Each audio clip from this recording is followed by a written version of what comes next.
Tommy, this is Sarah from Denmark. I wouldn't call this a question, more like like how do people do the rest day thing? How do you not feel awful within yourself for not doing your workout or going for a run? Or I am battling a very bad conscience towards myself today. I've taken a rest day. I have been feeling under the weather, haven't really slept, and my body is tired, but still I could run, I could go for a run now, but I really shouldn't, but I could. Like how do you do a rest day? I don't get it. Please.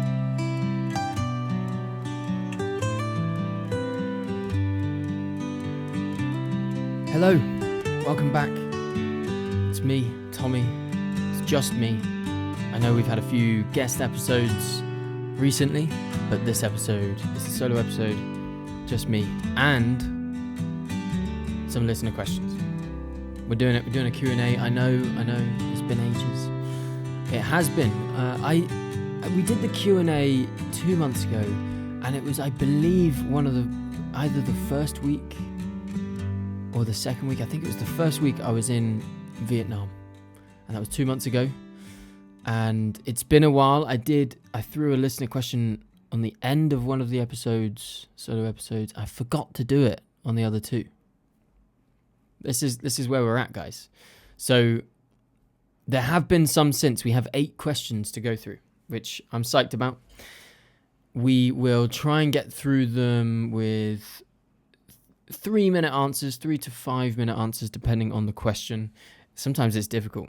Sometimes it's difficult to keep those answers short, but we will try and keep this episode from being a mega episode. It's quite easy to take ages on each question. There is one question on this list which I won't be listening to today because I'm going to keep it for a future episode, and I'm going to dedicate a whole episode for that particular question. And so I might do that for some of the other questions today. And I'll say whether it needs a whole episode.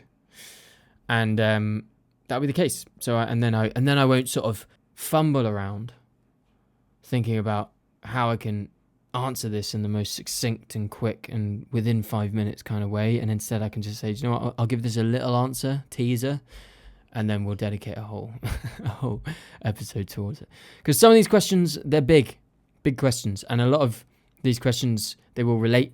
I think a lot of people like these Q&A sessions because it's very relatable, and a lot of the questions that you have, other people have.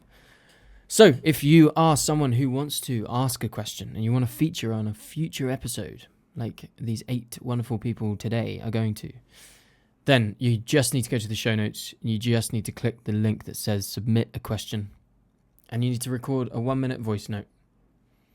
And some of those voice notes can just be, it doesn't even have to be a question. You can just rant about something to me if you want to. Don't mind. And we can feature it. It's just lovely to have other voices, I think, on the podcast. And that happens in the form of guests. We'll try and keep that high quality. And it also happens in the form of listeners. So get involved, ask your question. If you think it's stupid, it probably isn't. It's probably just simple. Everything's simple, really. So just ask it.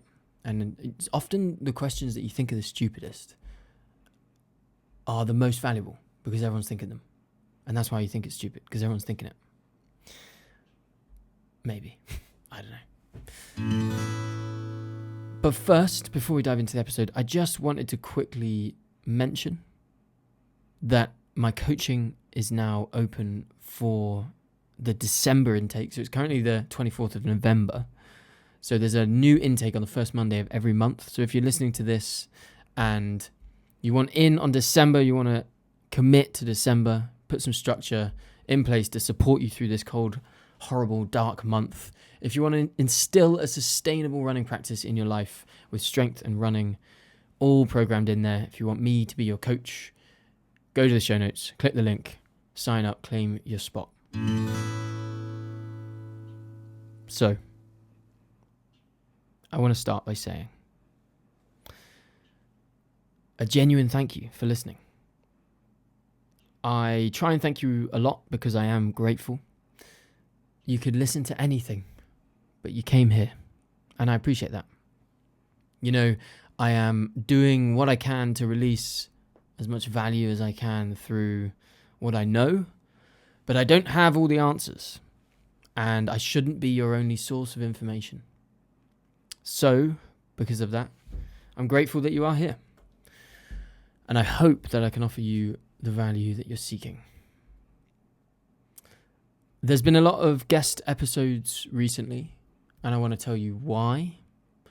If you're not too keen on the guest episodes, I understand. I am not always one to listen to guest episodes from people I don't know, maybe, or from people I don't know. I don't know whether they're going to be entertaining. It's always a bit of hit and miss. I've always wanted to try and bring on people that are really people that I want to talk to. And every guest so far has been someone I really want to talk to. Not every guest has been someone I've spoken to before. But for the most part, it's me reaching out. But this isn't a guest podcast. So I don't want you thinking that just because we've had a flurry of guest episodes, it's a guest podcast. We've had a bit of a backlog of episodes, and that's been really great. And we're working on systems to really churn this stuff out. When you're getting loads of social media and podcasts and YouTube and all sorts of content out, you need systems in the background to really expedite that. And we have been working hard to do that. And it's been quite nice to have those episodes already recorded and getting edited and all that sort of stuff. So we have a new editor as well. Up until this point, all the episodes have been edited by myself. And so we're doing this delegation. And I will actually be editing this one. So Michael, you're not going to hear this and when you're editing. Because I'm going to do it. So a bit of a life update, I guess. I am in Thailand at the moment, which is unreal. What a place. I didn't know I would like Thailand so much, to be completely honest. But here we are, and there's good trails nearby. We're on the edge of nature. We're in nature, and we're on the edge of the jungle, essentially. So like a kilometre that way, you can just go trail running in the jungle. And then if I go that way, I can just keep climbing up a mountain for almost what feels like forever. And then you go down again, and you go back up again. Beautiful trails, long trails. And I've felt very grateful. I've been able to get my elevation gain up to 2,500 from like a few hundred meters per week. So we're up there. We're feeling strong, and I feel great. My legs feel good. I've got no issues. I am not dealing with any issues. I'm not managing any pain or anything. It is just good to be running free, to be in the trails, to be enjoying the privilege that I have to be out in Asia this time of year. Very happy. Lots of work getting done as well. I haven't been able to jump on and record a solo episode for a while, but solo podcast is now out, and I'm happy about that. Episode 66 of the podcast. Q&A, we've got questions coming in. Newsletter every week. I'm doing YouTube now. I'm doing a video on YouTube every now and then. We've got a system churning out content on That's Runnable. If you haven't followed That's Runnable yet, go and follow That's Runnable on Instagram. And things are going well.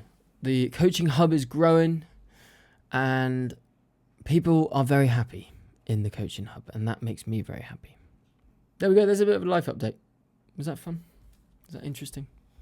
Should we do some questions? Should we do some listener questions? Okay, first question. From Jess. This one, we may need to turn up a little bit. Thanks for that. I've just entered my first 50k for July next year. And my question was, how long should my long runs be, and how many weeks should I be running at that level before I then start to taper? I currently run around 60-kilometre weeks, and I've just started doing 30k long runs. So I'd be interested on your take on it. Thank you very much. How long should your long runs be working up to a 50k, and how many weeks in a row should you be doing long runs?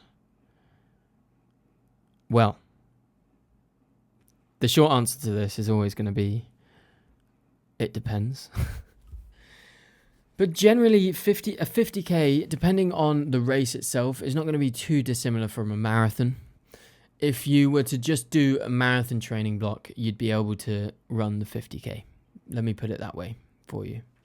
However, given that it's a 50k and it's an ultra and it's not a marathon, I'm going to go ahead and assume it's not a road 50k. If it was a road 50k, it'd be a little bit more clinical. But this sounds to me like it might be a trail 50k.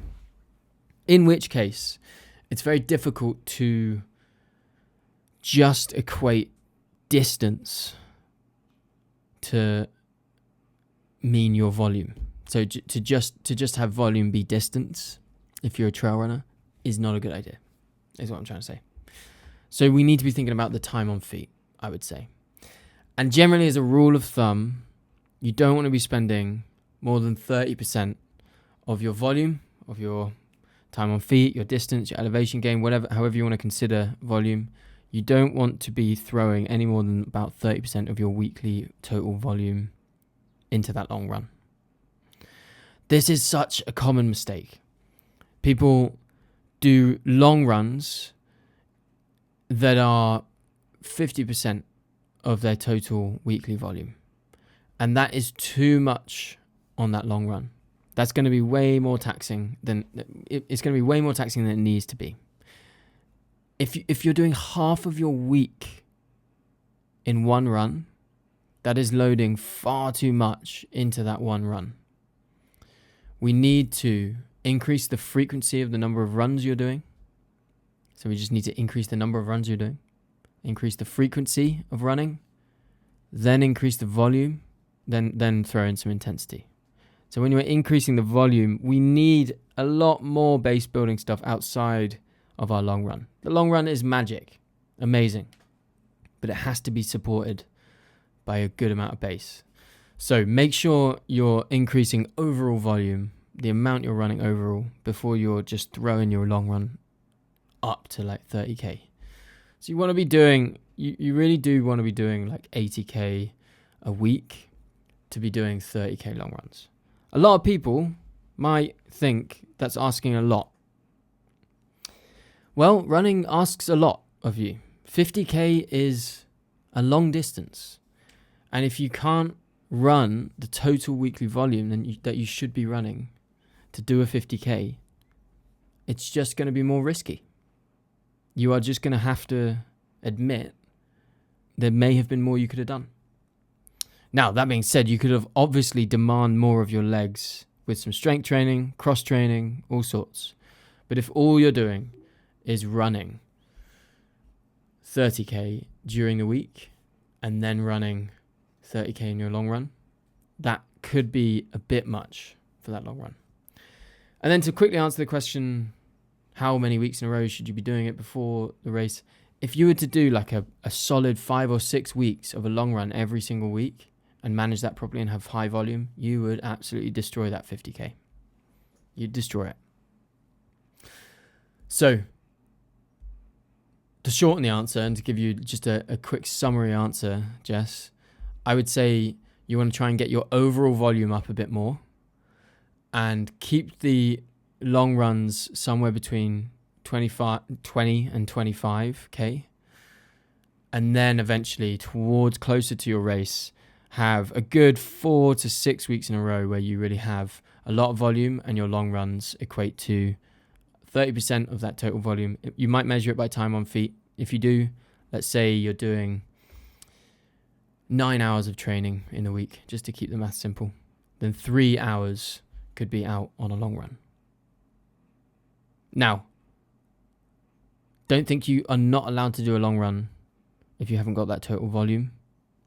You can do it, but ideally, you want to be getting that total volume up so that you can do those long runs, tax the body in the right way, but safely. Okay. We'll leave it there. I hope that helps, Jess. Second question from Bernie. Hey Tommy, long time listener to the podcast, and I really enjoy the value you bring. My question is about like planning the quality sessions. In the last almost 2 years, I tried to like plan my own trail running program, and it's going great so far. But like quality sessions is always a black box for me, and in the most times I'm just picking the workouts that Garmin is suggesting. So yeah, would be fun to make a deep dive here. Cheers. This is certainly a question that should probably have an entire episode dedicated to it. We should probably do a deep dive on this. But I'm going to do my best to, in a couple minutes, just answer how you should be thinking about your quality sessions. So quality sessions are all the sessions where you're sharpening the knife. So that can be, a hill session, can be intervals, tempo, threshold, VO2 max sessions, whatever you're doing to really get faster, to get more powerful. That's quality sessions. So we're not talking about easy running here. How do you choose them? How do you play around with them? Basically, to give you a really quick answer, you want variety. So when in our running training, we're trying to build strength, endurance, power, speed, and efficiency. Strength, endurance, power, speed, and efficiency. Those 5 things. You do that with various different quality sessions. And some are going to be more intense. Some are going to target longer distances. Some are going to target sort of holding a threshold for as long as possible. Some will just target power output and will be absolute sprints up a hill. Some are really focused on your form. Strides, for example, can, it's not a quality session, but some strides can be incorporated in a quality session to sort of sharpen that form and work on efficiency. So we're working on all these different things, and we use certain workouts to try and target and focus on these different things. There's no superior workout overall. It's only superior according to what it's trying to target.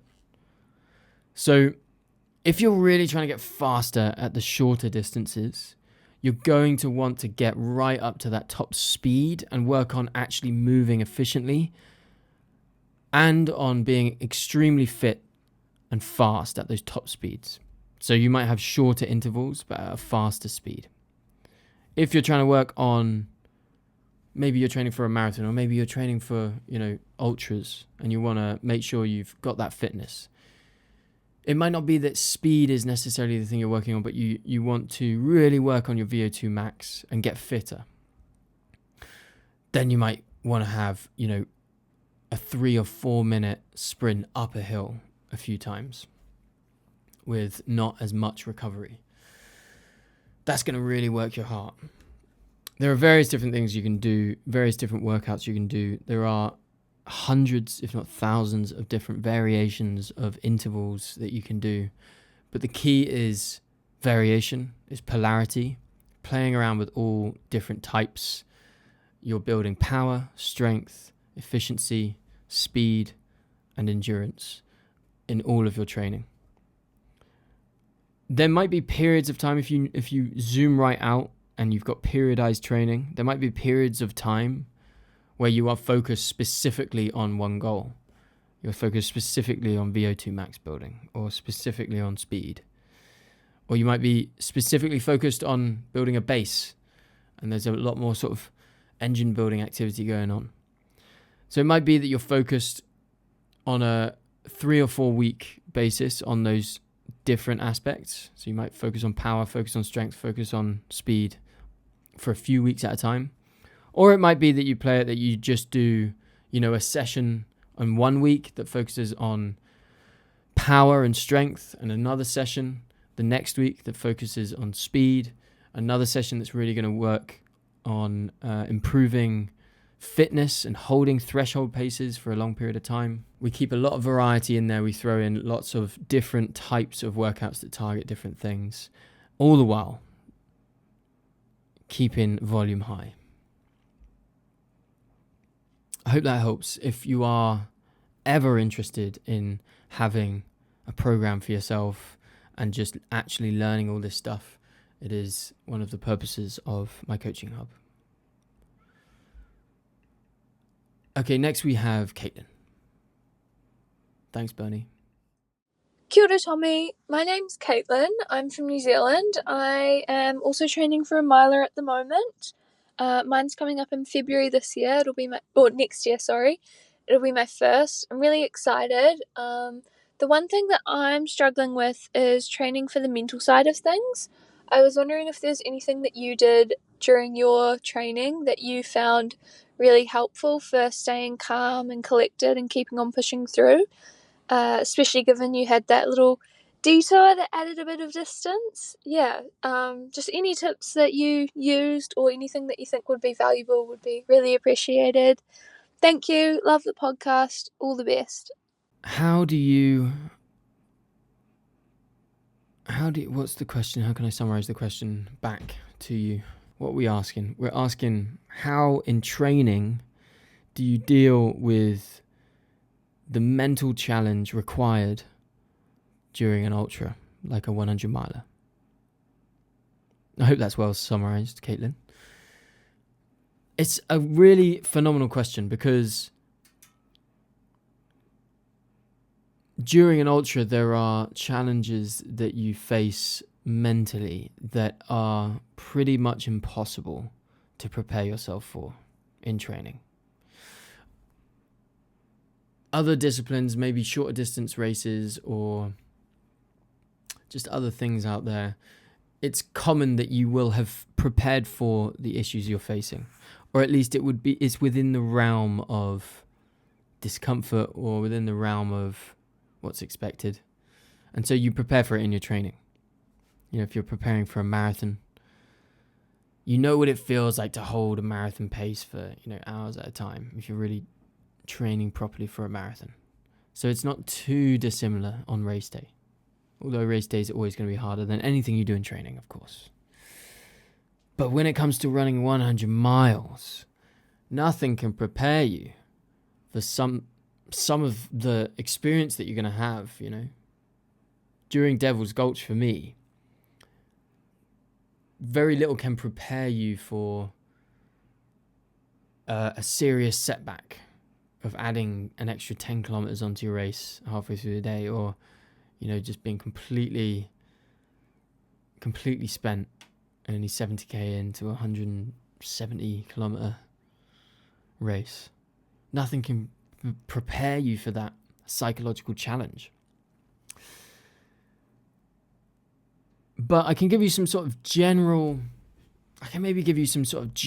advice on how to think about the suffering you're experiencing, or how to try and reframe what you're going through when you are going through mental challenges.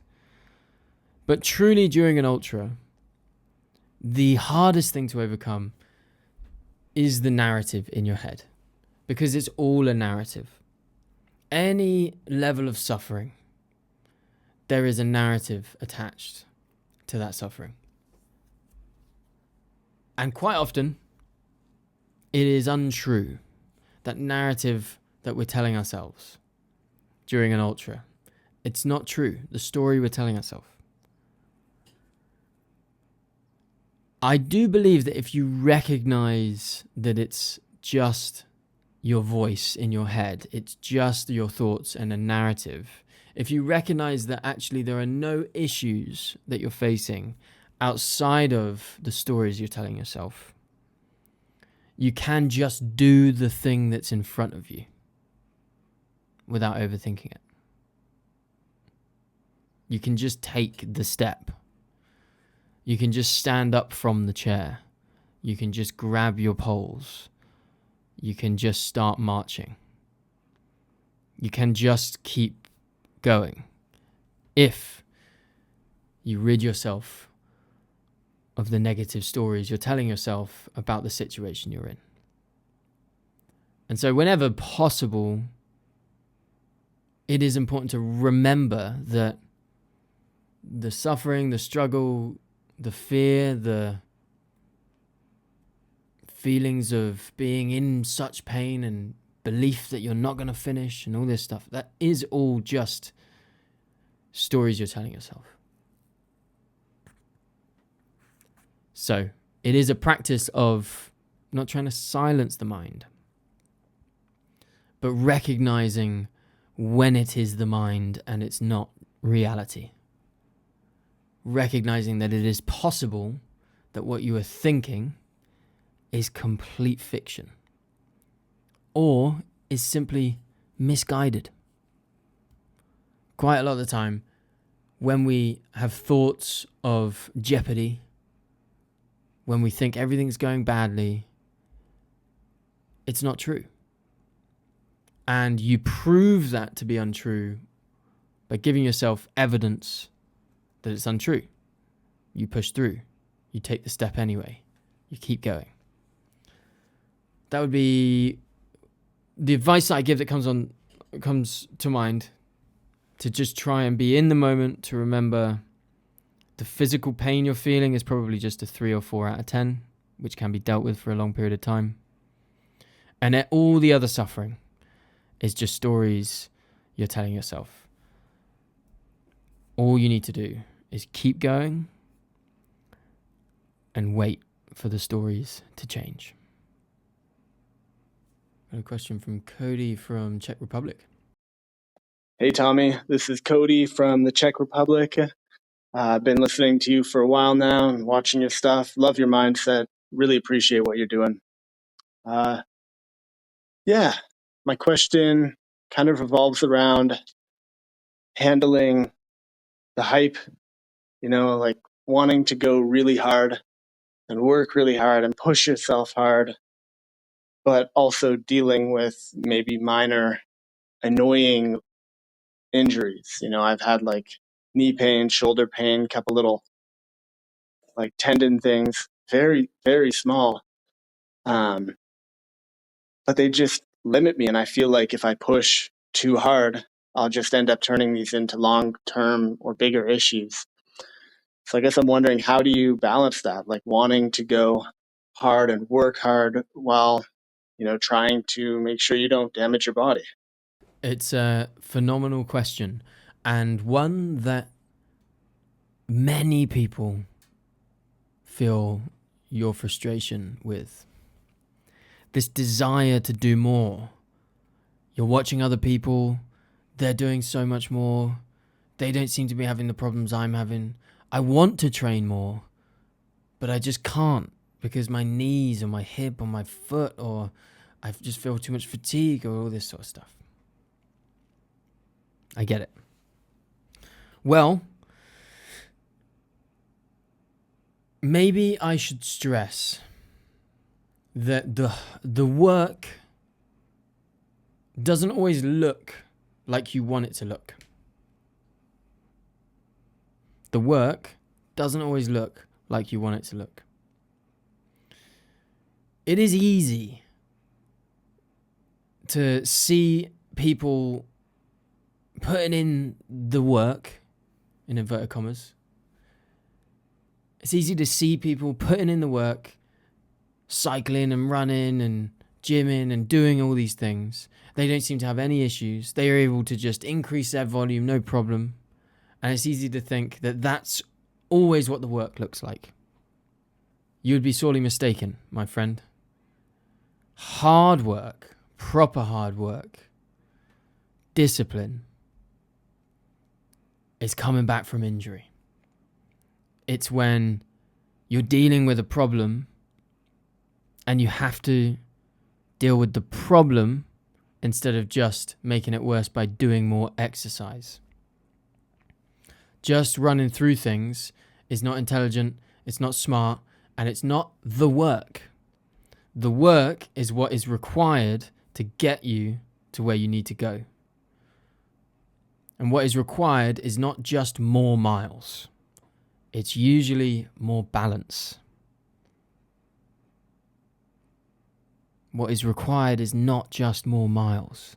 It's usually more balance. One of the most common issues I think we have today is here I am with all the answers. What I see to be one of the biggest issues today is that there's so much inspiring shit out there. There is so much inspiring stuff out there. And that's great. That's amazing. But let me just mute all of these things. Kicking off. It's great that there's amazingly inspiring things out there, but that also might sometimes just give you a false sense of reality. The reality is it's not always possible for everyone to just be doing more all the time. And it requires a huge amount of work that you may not have seen. And everyone's path and story and goals are different. So, the work doesn't always look like you want it to. What I mean by that is, if you're injured or if you're dealing with a problem, and I can give you a ton of practical advice. I can obviously implore you to join the coaching hub to learn more about your body, to learn more about strength training, about how to train sustainably and do this the right way. This is everything I'm about. And I can give you all those tips. But I also want to just remind you, Cody, that the work, this desire to do more, it's actually, you should channel that desire towards what is required to get you to a place where you can actually do more volume. So what is required right now might be a 15-minute dedicated physiotherapy session in the morning. It might be that what is required is you go to a physio, you get checked up, they give you a bunch of exercises, and then every morning for 6 weeks, you actually do those exercises. Maybe that's where you channel the desire to actually work, because the work has changed. If you run into an injury, if you have an issue, the work has changed. Maybe the work is cross-training. Maybe it's being smart about how you're training. Maybe the work is actually it's running easy when you're supposed to run easy. You know, maybe it's doing the work to find a new route, to find more undulation.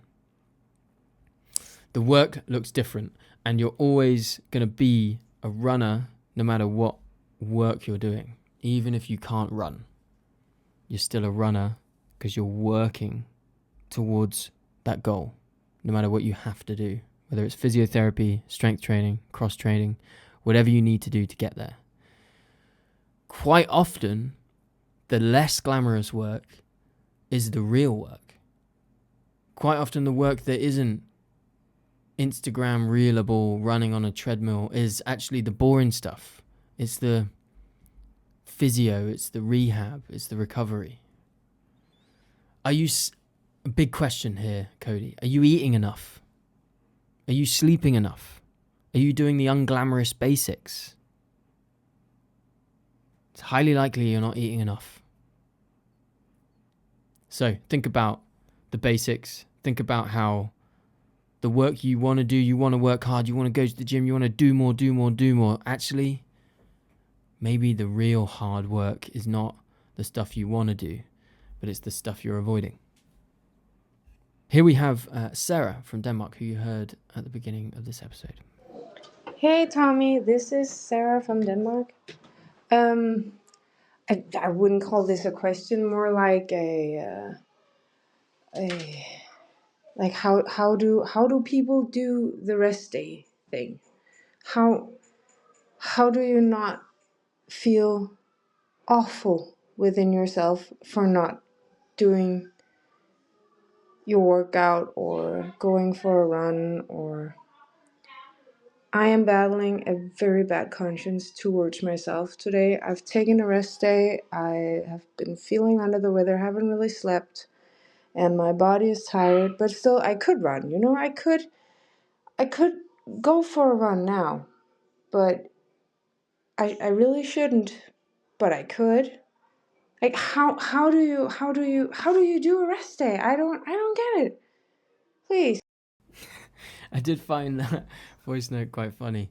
But it's a good question, and it's a serious question, and it follows on nicely from Cody's question. Because Cody is struggling with wanting to do more, and Sarah is struggling with wanting to do more. But just in different ways. So, Sarah, should it's the rest days. The rest days are an issue. So, in your scenario there that you described, you are under the weather, you're tired, you need a rest day.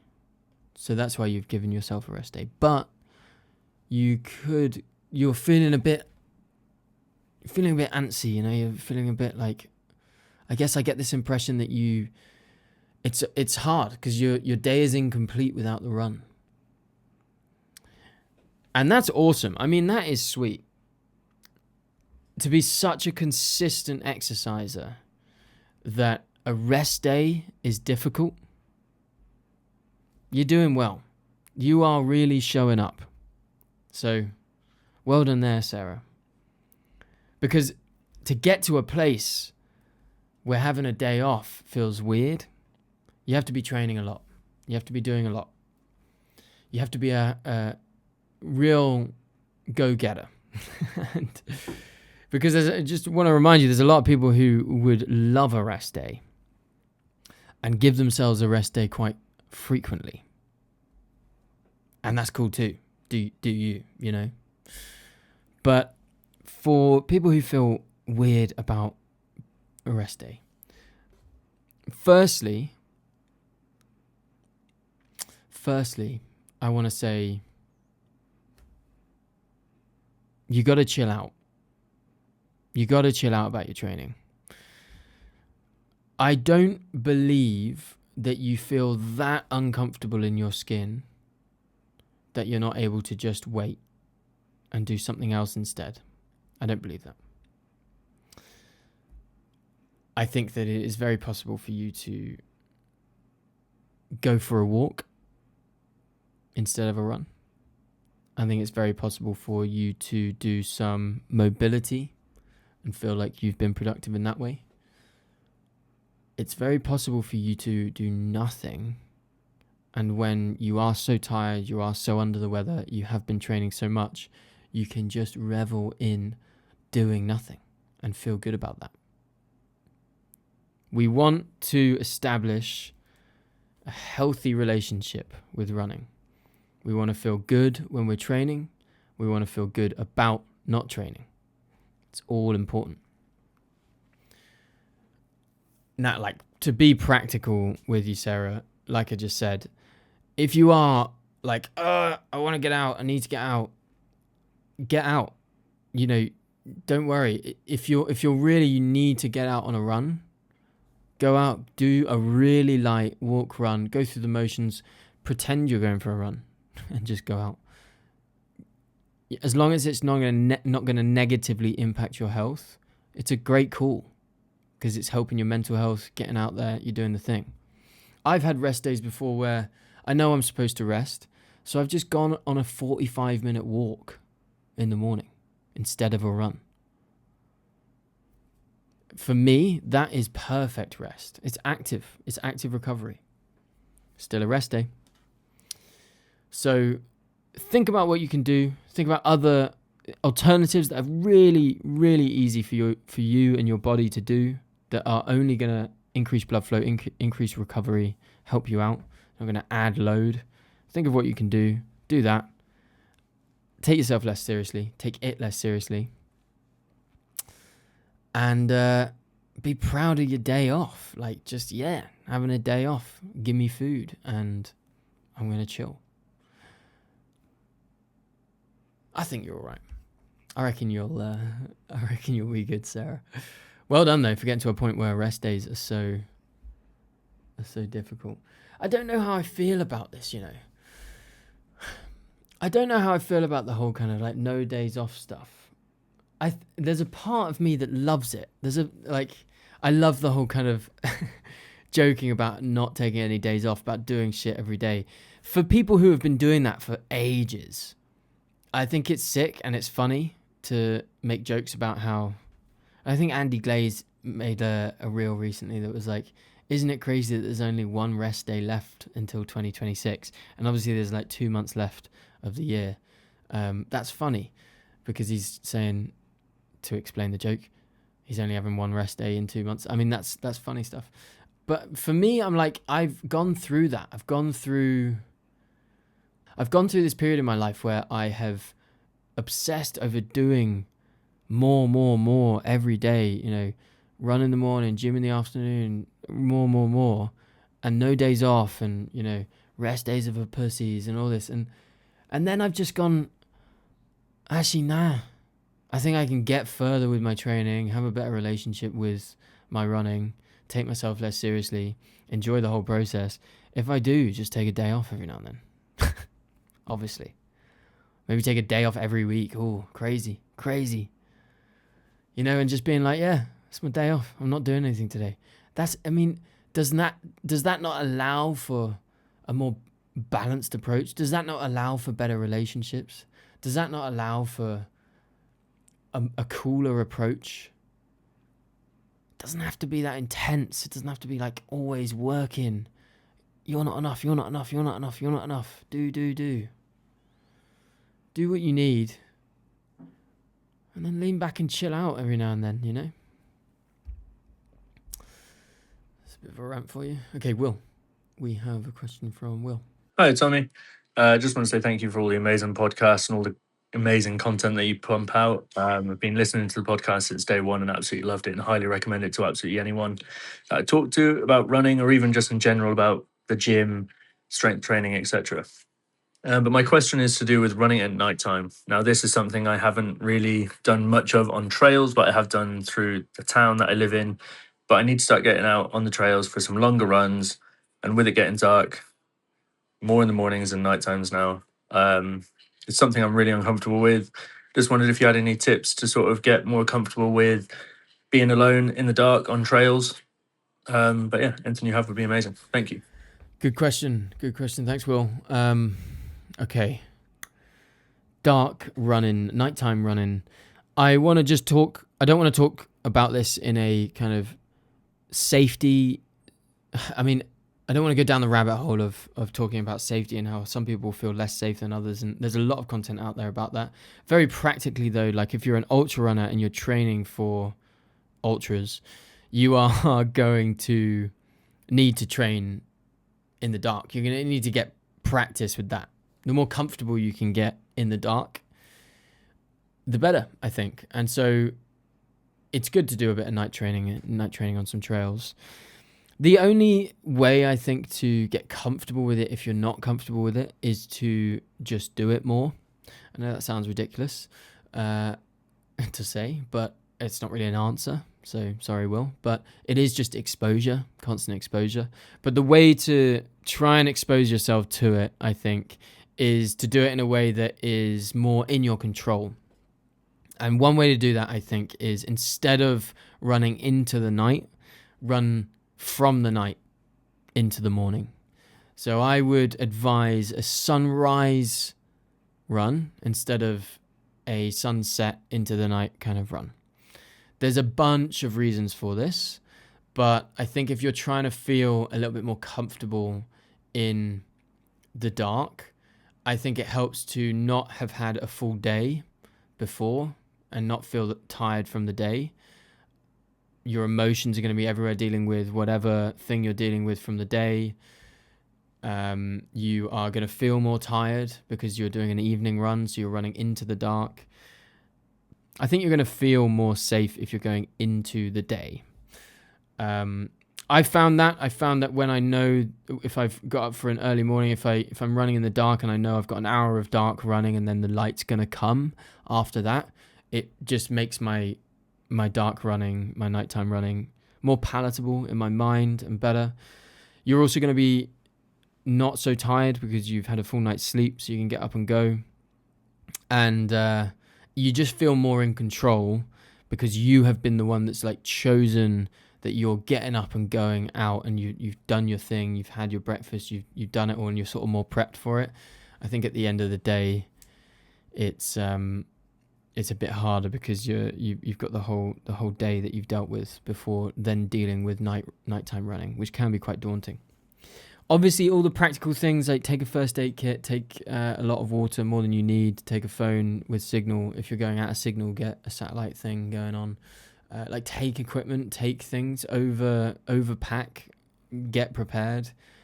Take things that will make you feel safe, that will make you feel comfortable.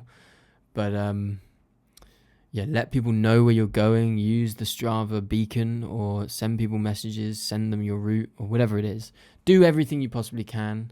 Think about what you can do to feel more comfortable and prepared. But yeah, I think it's also worth just saying that like nighttime running it affects people differently. I personally like it. I like getting into that zone. I think a lot of people don't like it, and that's fair too. So, and it's not always going to be the case that you're going to get over it completely. Like it might just be that you don't like nighttime running, but exposure to it, constant exposure to it, done so in a controlled way, in a way that you feel in control and safe, and potentially morning running in that case would be better. Okay. Thanks, Will. Appreciate it. Okay, David, this is going to be the last question. And I will just say at this point, if you want to ask a question yourself, please do go to the show notes, go to the link, the hyperlink that says submit a listener question, or submit listener question here, probably says that. And then just record anything, man. Anything. Record anything. Get involved. Be part of the conversation. Hi, Tommy. This is David from Hackney. Loving the podcast. It's really helped me recently. I'm one of those runners who was constantly breaking down injured, and I found a new lease of life working hard in the gym to complement my running. I'm now actually running far less distance over a week than I used to, but I'm getting some big personal best times despite this. My question is, as part of my gym routine, once a week I try and do a leg day with a lot of sort of the classic weighted squats, RDLs, etc. I often find the next couple of days I'm really sore and I don't feel capable of doing much running. On the one hand, I feel like the soreness is a sign that I'm working hard and building muscle, but then on the other hand, I would like to do a bit more running than I am right now. Any advice on sort of finding a bit more of a happy medium there? Cheers. Perfect. Thank you, David. I think that's a really amazing question to finish the episode off, and definitely a question that could be a whole episode. We could do a whole episode on how to balance running and strength training. But it is a very common issue. A lot of people will start their strength training all of a sudden, and then they're dealing with issues in that they've got achy legs, they've got DOMs, they can't really run, or they don't feel up for running, or they just don't feel like they can optimize their training because their strength training is so difficult. Well, I would say one common problem is that runners face is they do go too hard in the first few sessions. I think, David, you've been strength training, you've incorporated some strength training into your week for a while now, so it might not be that you're early on, but for the purpose of answering for everyone, when you're getting into strength training, it just simply will be the case that you will have muscle fatigue. I mean, there is no way of avoiding that. I've trained a lot of people in the gym, and there is no way of avoiding feeling achy and feeling like you've had a decent session if you're actually doing the work, because you're going from zero to something, and going from zero to something is going to feel like something. And then when you're progressively overloading, you're going to be doing more. You will occasionally get it wrong, and you will do too much, and that will impact your running, absolutely.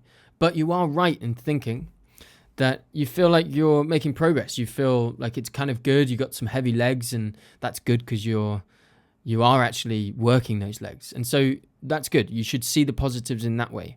It is not getting in the way of your running so much. And it sounds like you're doing a really good job as well. You're getting PRs and you've lowered the volume. I thought this was a really interesting point. So often we think that, like I said earlier, we think that it's just always going to be more miles, but that's not the case. A lot of the time, the answers to your questions are not in more miles, more volume, doing more. It's doing less. It's in better balance. And that's what we're talking about now. Talking about balancing strength with the running and how to do that best. Very practically, you want to distance your strength training from your quality sessions as much as possible.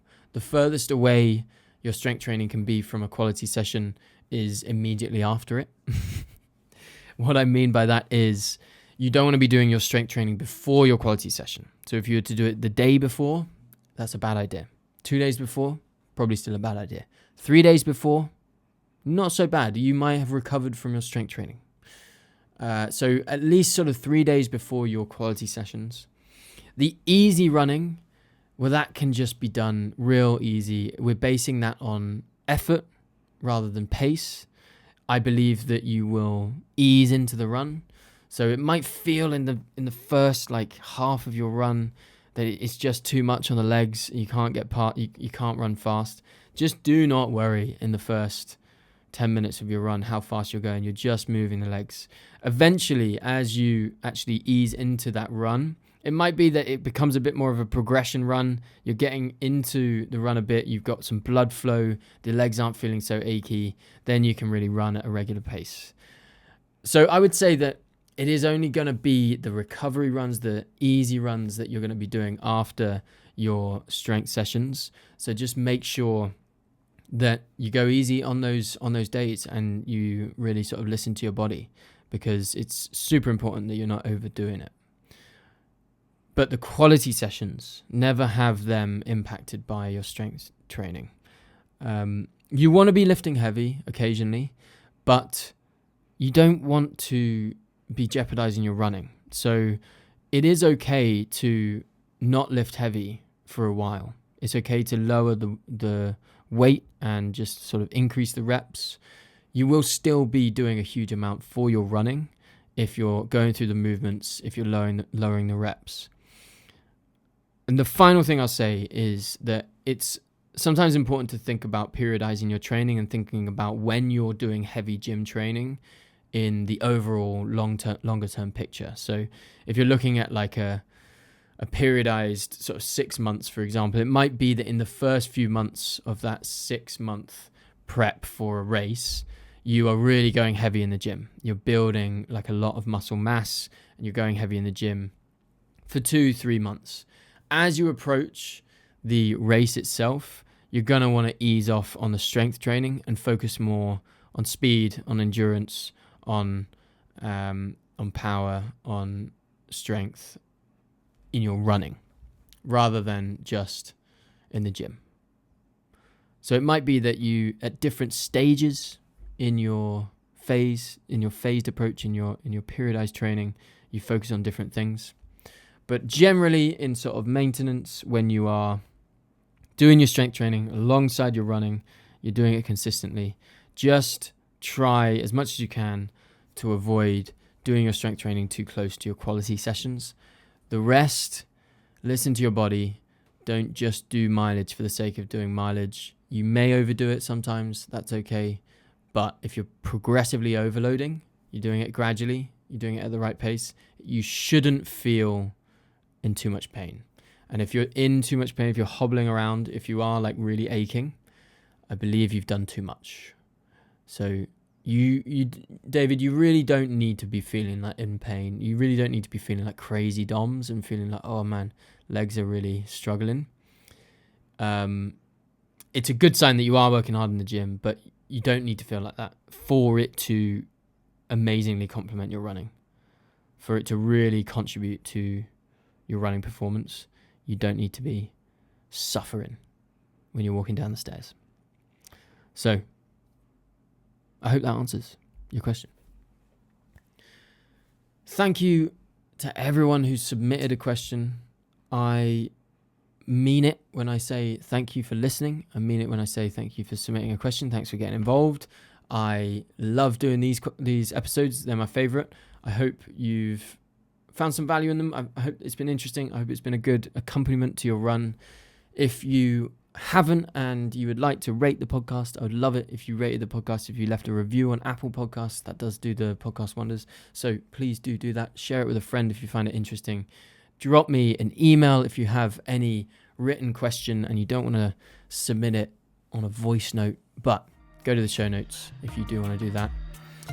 And a final reminder that the Coaching Hub is taking on December's intake now. That's open. So join, lock in this December. Join the other sickos in the December intake, the ones who want to put structure in place when it really matters before 2026 comes. Okay, thanks for listening. Run the runnable. Keep showing up for yourself. And I'll see you next time.